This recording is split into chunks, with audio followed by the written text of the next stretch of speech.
నిలబడితే చంద్రశేఖరరావు ఈ ఎన్నికలలో సెంటిమెంట్ లేదు, ఈ ఎన్నికల్లో పీజేఆర్ కుటుంబానికి ఏకగ్రీవం ఇచ్చేది లేదు, ఎన్నికల్లో మేము నిలబడతామని కీర్తిశేషులు మీ అభిమాన నాయకుడు మీ గుండెల్లో ఈ రోజు కూడా గూడు కట్టుకున్న పీజేఆర్ కుటుంబం మీద అభ్యర్థిని పెట్టి ఎన్నికల్లో మద్దతు ఇవ్వమని పీజేఆర్ భార్య కుటుంబం కేసీఆర్ ను కలవడానికి ఇంటికెళ్తే 3 గంటలు ఇంటి బయట గేట్ బయట నిలబెట్టిన దుర్మార్గుడు కల్వకుంట్ల చంద్రశేఖరరావు, ఆయన కొడుకు కల్వకుంట్ల తారక రామారావు కాదా?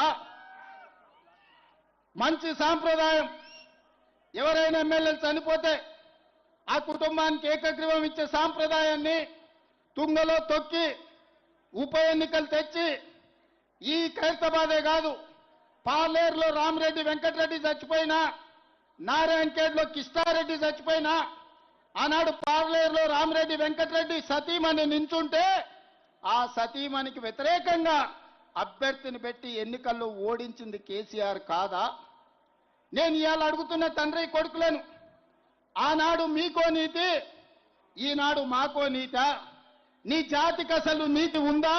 ఒకవేళ నీ జాతికి నీతి ఉంటే ఆనాడు పీజేఆర్ మీద పోటీ పెట్టినందుకు రైమత్ నగర్ చౌరస్తాలో ఎస్పీఆర్ కాలనీలో ముక్కు నేలకు రాసి ప్రాంత పేదోళ్లకు క్షమాపణ చెప్పిన తర్వాత బీఆర్ఎస్ దరిద్రులు ఓటు అడగాలి.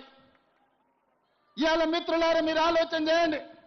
మా అమ్మలక్కలకు నేను విజ్ఞప్తి చేస్తున్నా, అక్క ఇవాళ ఆడబిడ్డను ఆదుకోండి, ఆడబిడ్డ కన్నీళ్లు చూడండి అని కేటీఆర్ చెప్తున్నాడు. వాస్తవమే, ఆడబిడ్డ ఎవరికైనా ఆడబిడ్డనే కదా. నీ సొంత ఇంటి ఆడబిడ్డ, నీ తోడ పుట్టిన ఆడబిడ్డ, నీ సొంత చెల్లెల్ని నీ తండ్రి సంపాదించిన ఆస్తిలో వాటా ఇవ్వాల్సి వస్తుందని సొంత చెల్లెల్ని మెడలు పట్టి బయటికి గంటిన కసాయుడు ఎవడన్నా ఉన్నాడంటే వాడు కేటీఆర్ కాదా అని నేను అడుగుతున్నా. తండ్రి సంపాదించిన ఆస్తిలో వాటా ఇవ్వాల్సి వస్తుందని సొంత చెల్లెల్నే ఇంట్లోకెళ్ళి మెడలు పట్టి దొబ్బిన నీచుడు ఎవడన్నా ఉన్నాడంటే కేటీఆర్. సొంత చెల్లెలకు బుక్కెడు అన్నం పెట్టనోడు చిన్నమ్మ బిడ్డ కంట బంగారు గాజులు చేపిస్తాడంట.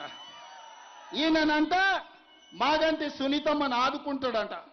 నేను అడగదలుచుకున్న మా అక్కల్ని, అమ్మా మీ సొంత అన్ననే ఒకవేళ మిమ్మల్ని ఇట్లే అవమానిస్తే ఊరుకుంటారా, సలాకి కాల్చి వాత పెడతారా? మీరు ఒక్కసారి ఆలోచన చేయండి. ఇవాళ నీచుడు దుర్మార్గుడు లాలూచి ఉన్నాడు ఎవడన్నా ఉన్నాడంటే వేల కోట్ల రూపాయలు తెలంగాణను కొల్లగొట్టి సంపాదించుకున్న ఆస్తి, అందులో సగం కాకపోయినా చారాన వంతన్న సొంత చెల్లెలకి ఇస్తే సొంత చెల్లెలు తిడుతుందా?